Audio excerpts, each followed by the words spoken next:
Coloration de grammes. C'est une méthode de coloration la plus largement utilisée en bactériologie. Mise en évidence de différences de nature de la paroi bactérienne. Bactéries à Gram négatif ont un peptidoglycane plus fin que celles à Gram positif. Cette coloration se déroule en 3 temps. Premièrement, coloration au violet de gentiane et fixation de la coloration par le Lugol. Deuxièmement, traitement à l'éthanol, dissolvant le violet de gentiane et décolorant les bactéries à Gram négatif. Troisièmement, contre-coloration à la safranine, colorant en rose les bactéries précédemment décolorées.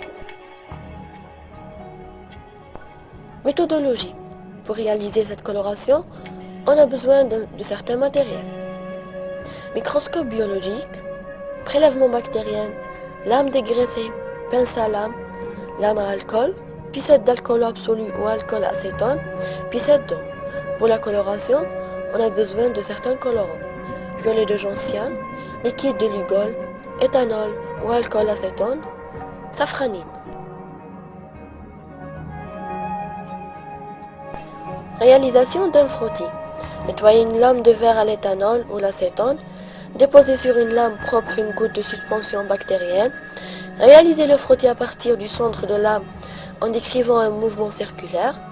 Sécher le frottis en passant la lame à la flamme du bec de 2 à 3 fois. Fixer la préparation en flambant la lame avec l'éthanol ou l'acétone.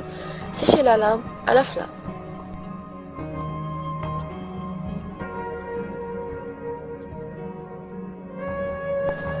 Le protocole. Verser quelques gouttes de violet de gentiane sur le frottis. Attendre 1 minute. Éliminer l'excès de violet de gentiane, puis avec un peu d'eau sans insister. Plonger la lame 1 minute dans le Lugol. Rincer abondamment à l'eau. Rincer à l'éthanol ou l'acétone des 2 côtés de la lame. Rincer abondamment à l'eau aussi. Plonger la lame 1 minute dans la safranine. Encore une fois rincer abondamment à l'eau. Et enfin, sécher la lame à la flamme.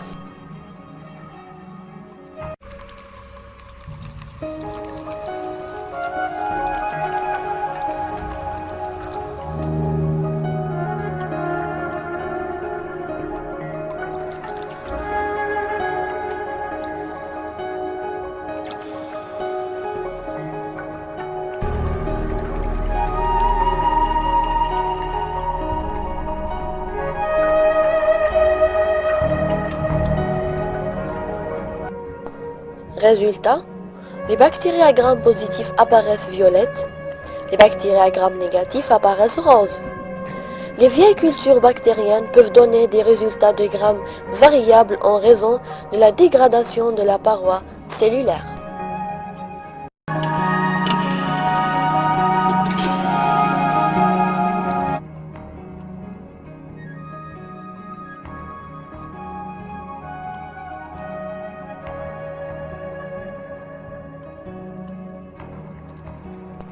Les bactéries représentent un groupe complexe et fascinant, tandis que la plupart des bactéries doivent trouver des aliments, sucres, protéines et vitamines pour vivre.